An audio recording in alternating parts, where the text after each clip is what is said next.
তোমালোক সকলোকে আমাৰ এই চেনেলটোলৈ পুনৰবাৰ স্বাগতম জনাইছোঁ। আজিৰ এই ভিডিঅ'ত যিসকল বন্ধু বান্ধৱীয়ে ইতিমধ্যে এডমিশ্যনবিলাক ল'লে বিভিন্ন কলেজ বা ইনষ্টিটিউশ্যনত সমৰ্থৰ ফালৰ পৰা যিসকল NEPৰ হয় সেইসকলৰ বাবে এই ভিডিঅ'টো বহুত ইম্পৰ্টেণ্ট হয়। ভিডিঅ'টো শেষলৈকে চাই থাকিবা। এই ভিডিঅ'টিত ABC ID কেনেকৈ বনাব লাগিব আৰু লিংক কেনেদৰে কৰিব লাগিব ফুল প্ৰচেছটো দেখুৱাই দিম। গতিকে তোমালোকে চাই থাকা। প্ৰথমতে তোমালোকে যিকোনো এটা ব্ৰাউজাৰ ওপেন কৰি ইয়াৰ সাৰ্চ বাৰত ABC বুলি লিখি সাৰ্চ কৰি দিবা। সাৰ্চ কৰি দিলে এনেধৰণে আহিব www.abc.gov.in বুলি এটা ৱেবছাইট তোমালোকে প্ৰথমতে দেখিবলৈ পাবা। এই ৱেবছাইটটো তোমালোকে ওপেন কৰি ল'বা। ওপেন কৰাৰ পিছত তোমালোকে এনেকুৱা ধৰণে দেখিবলৈ পাবা। ইয়াতে যদিহে তোমালোকে ৰাইট সাইডৰ কৰ্নাৰৰ ফালে চোৱা তোমালোকে লগইন এটা অপচন দেখিবলৈ পাবা। তাত তোমালোকে ধুনীয়াকৈ ক্লিক কৰি দিবা। ক্লিক কৰিলে দুটা অপচন পাবা, এটা হৈছে ষ্টুডেণ্ট আৰু এটা হৈছে ইউনিভাৰ্চিটি। তোমালোকে যেহেতু ষ্টুডেণ্ট হয় ষ্টুডেণ্টত ক্লিক কৰি দিবা।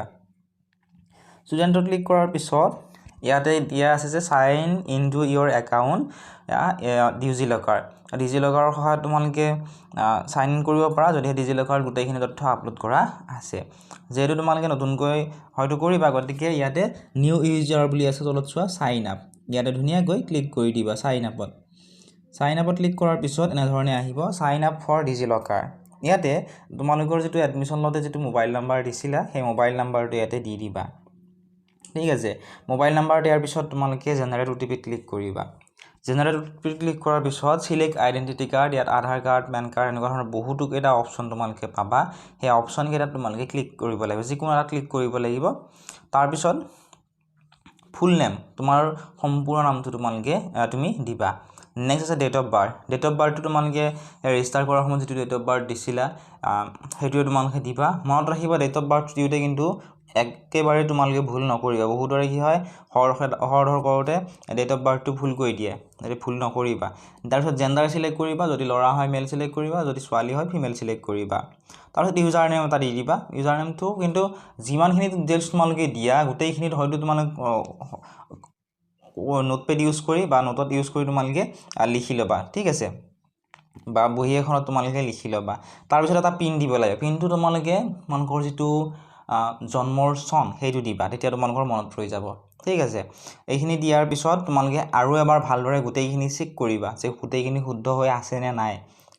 তাৰপিছত তোমালোকে কি আইডেণ্টিটি টাইপত কি আইডেণ্টিটি দিলা সেইটো লিখি ল'বা।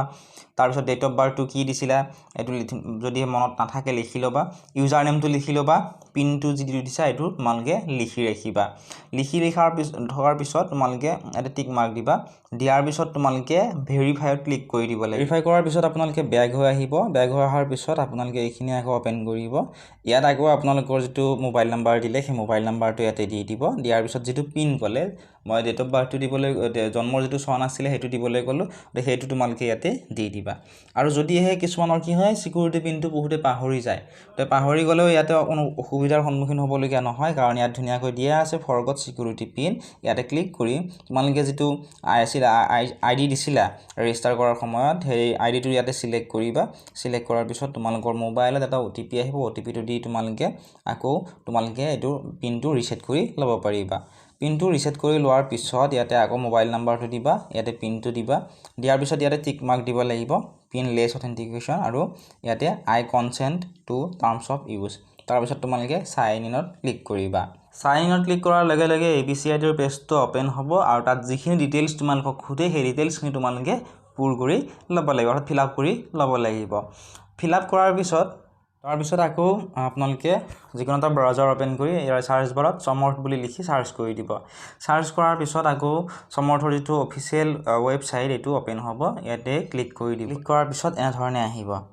ঠিক আছে, এনেধৰণে অহাৰ পিছত ইয়াতে ৰেজিষ্টাৰ্ড ইউজাৰ লগইন বুলি দেখিবলৈ পাব।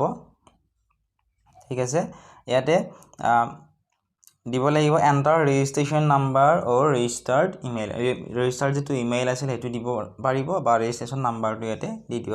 মোৰ বোধেৰে তোমালোকে ৰেজিষ্ট্ৰেশ্যন নাম্বাৰটো দিয়াই ভাল।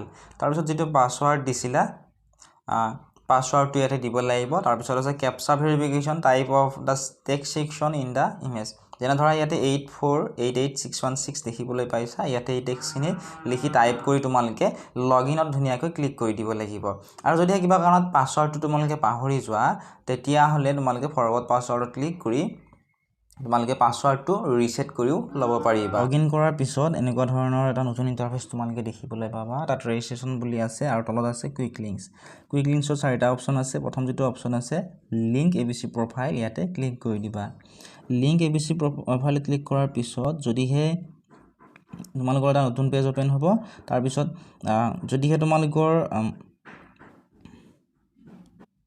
সম্পূৰ্ণ কৰোতে কিবা যদি তোমালোকৰ আধৰুৱা তোমালোকৰ ৰৈ গৈছে তেতিয়াহ'লে ইয়াত লিখা আহিব please complete your personal profile section to link ABC APAAR account তেতিয়াহ'লে যদি এনে ধৰণে আহে এইখিনি ইয়াত ক্লিক কৰি এইখিনি ঠিক কৰি ল'ব লাগিব আৰু ঠিক কৰাৰ পিছত তোমালোকে লগইন কৰি ল'ব লাগিব আৰু লিংকটো তোমালোকে কৰি থব পাৰা লিংকটো কৰি থলেহে যেহেতু তোমালোকৰ ইয়াৰ দ্বাৰাই তোমালোকৰ ৰিজাল্টসমূহ দিয়া হ'ব এইখিনি আছিল আজিৰ এই ভিডিঅ'টিত আশা কৰিছোঁ ভিডিঅ'টো চাই তোমালোকে অলপমান হ'লেও উপকৃত হ'লা যদি ভাল পাইছা বা উপকৃত হৈছো বুলি ভাবা ভিডিঅ'টো লাইক কৰি দিয়াৰ লগতে চেনেলটো ছাবস্ক্ৰাইব কৰি দিবলৈ নাপাহৰিবা আৰু ইয়াৰ ৰিলেটেড যদি কিবা সুধিবলগীয়া আছে কমেণ্ট সেকশ্যনত কমেণ্ট কৰি